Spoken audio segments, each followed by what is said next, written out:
Let's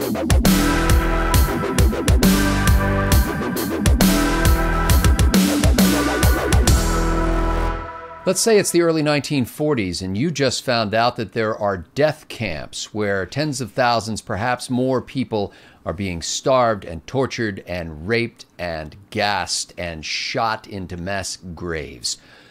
What do you do? What do you encourage your government to do? Hi, I'm Scott Ott with Bill Whittle and Stephen Green, and I ask a follow-up question. What if it's happening now? Well, we don't know all the details of what's going on in North Korea, but the International Court of Justice in The Hague has impaneled, at the behest of the International Bar Association, a group of experts to take testimony for the period of time in North Korea between 1970 and 2006. And the testimony they heard sparked one of the judges on that panel, who was also a child in the Auschwitz and Sachsenhausen death camps in Nazi Germany, to say that it's worse in North Korea than it was in the death camps of Germany. Now, they didn't fill in all the details in the Washington Post story I read, and you might make the excuse, or the Koreans might make the excuse, well, the reports only occurred up through 2006. But we've had more recent reports of people who have escaped from North Korea who said some of their friends were sent to political prisoner camps. We can see satellite photos of these massive camps that are said to house some 130,000 largely political prisoners. North Korea contends they're just ordinary penitentiaries. And we know that people are being sent to re-education camps for minor offenses for fixed periods of time. And in some cases, the so-called penitentiaries are holding generations of families that have run afoul of the Kim dynasty. Gentlemen, we don't have all the details, but we have some information now that would lead us to believe there could be something worse than Auschwitz, worse than Treblinka, worse than Sachsenhausen happening right under our noses. Bill Whittle, what is the obligation of a moral nation like the United States of America in this situation? First thing I want to say about this is that this gentleman made the comparison to the German death camps, when in point of fact, what we're seeing in North Korea is the gulags.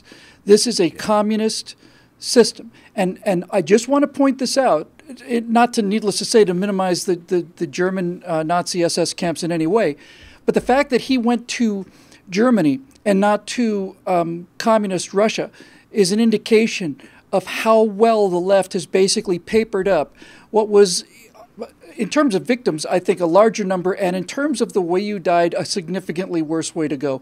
I understand what I'm about to say is extraordinarily controversial. I understand these death camps very well. Treblinka, by the way, everybody talks about Auschwitz. Treblinka was about the size of a large truck stop on a freeway interchange, on an interstate, about the size of a large truck stop. And any given day, anywhere from 1,200 to 12,000 people killed there in just a giant machine, and that's all they did was just kill them. In a space so small, you simply can't believe it. So I understand what's going on here. But if you look at some of these stories, like Kolyma Tales by Shalamov, I can't recommend that highly enough. You realize that the entire Gulag system was designed to work political opponents to death. That was the job. They not only killed you, they worked you to death. Life expectancy in a gold mine in Kolyma was probably about 2 or 3 months. And of all the stories I heard from Kolyma, and I'm coming to Korea, I just want to make this point. Of all the stories I heard in Kolyma Tales, the one that struck me the most was this guy who went out and did a day's work of hard work out in these mines in 60 degrees below zero temperatures. And they came for him that night and took him out. And when they realized that they were taking him out to shoot him, his thought was, if I'd known this, I wouldn't have worked today. I would have stayed home and rested. So we are dealing with the logical end product of communist ideology and collectivism. So what do we do about it? If we had had full information about Treblinka and Sobibor and Belzec and Kelmo and Auschwitz, those were the 5 actual death camps, I think we had a moral obligation to bomb those. And people could say, well, you would have killed people, innocent civilians. Yes, we would have killed the innocent civilians that were there that day. But we would have stopped this factory conveyor belt where this kind of thing happened every day. Korea is a horrific regime. And We have allowed it to become far stronger because of the inaction of the last 8 years. We seem to have a president who's ready to stand up to this guy. You have in Korea the same problem we have with the nuclear problem with Korea. The moral obligation to take out these camps is compounded by the fact that if you do, that's probably going to result in an extraordinarily heavy artillery barrage on Seoul. And more than hundreds of thousands of people will die in that. I've never believed in this many people dying versus this many people dying is what makes it right.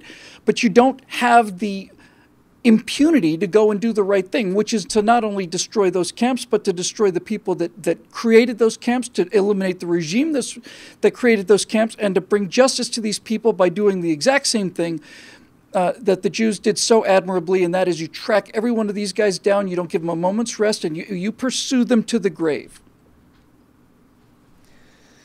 Stephen Green, you have, I believe last week, mentioned your heritage of being half Jewish. I'm assuming that in almost any bloodline of anybody who is even partially Jewish, there are people who were among, at the very least, refugees in Nazi Germany, but probably in the death camps, probably perished in the death camps.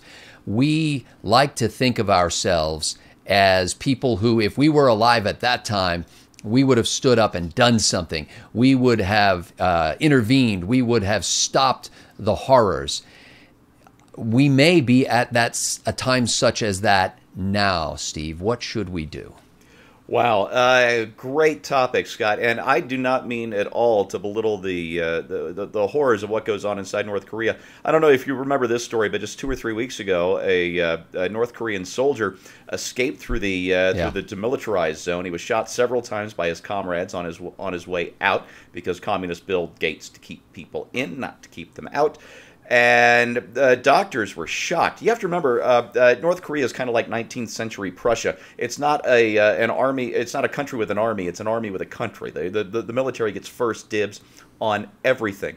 And here is this escaped soldier, who last I heard was still alive. But yes, the doctors operating on him found out that not only was he shorter than the average South Korean, which is true of the North Korean population as a whole, but his body was riddled with parasites.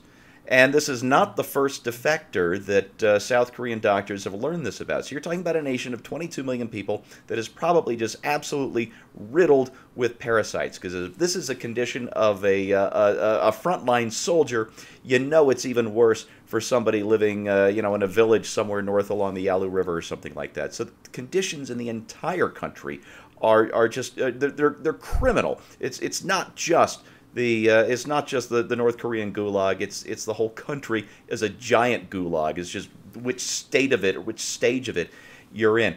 That said, we had looked at bombing Treblinka or Auschwitz. We were not ignorant of this. I just read reread a World War II history that I can't remember the name of, Cauldron of War or something like that, that looked into Churchill's notes and others about the possibility of bombing these places, and they decided it was just not worth the risk, that it was going to prove ineffective. The Germans had plenty of other ways to kill Jews, and they were going to use them all. That the best thing we could do to end the Holocaust was to win the war as quickly as possible. Yeah. And Churchill and FDR did everything they could to win the war just as quickly as was feasible.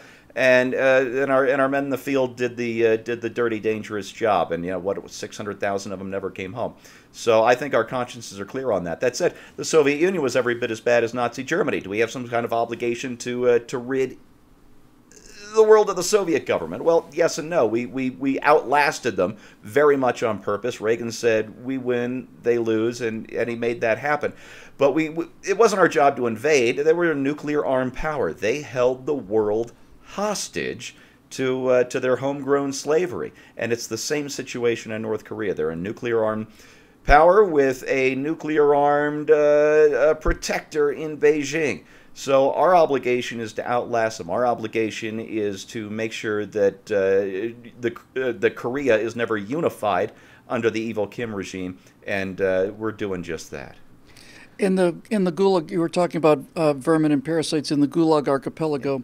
Solzhenitsyn talks about how when they would take clothes off of somebody, either somebody who died recently or whatever, that you could brush bed bugs and lice off in sheets. They would come off in sheets like these, just sheets of them, thousands of them in one garment.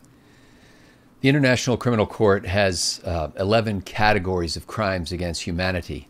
This panel that included this man who as a child had been in Auschwitz and Sachsenhausen found that North Korea had committed 10 of those crimes against humanity out of the 11. The only thing that they didn't do was apartheid. We are witnessing in our time what this gentleman calls something that is worse than anything that's happening anywhere in the world, present or past. The question is, how do we address that? We have had a tendency to speak loosely in international diplomacy, or at least in the punditry circles and the people gabbing on social media about other countries where atrocities are happening, as if they were being engaged in by all the people of the country. So we talk about Iran, we talk about North Korea. But like Steve said, North Korea is not just an army with a country. It's a dictator with a country. It's a dictator with an army that has a country. And it is not the North Korean people who deserve our opprobrium, about whom we should be angry and enraged. It is the Kim dynasty and their political cronies. And we need to send a clear message to the people of North Korea that we are with them. These people are hostages. These people are prisoners, not just the 130,000 estimated to be in the 4 massive camps that we can see from outer space with our cameras, but everybody in the country. Because when you have 130,000 of your citizens as political prisoners, you've put the rest of them on notice that they're next. And we cannot just sit back and tell stories to our grandchildren years from now that, gee, I wish I would have known more. We should have done something about that. Never again. Well, never again is now. For Bill Whittle, Stephen Green, I'm Scott Ott. Thanks to the members at BillWhittle.com for making Right Angle possible.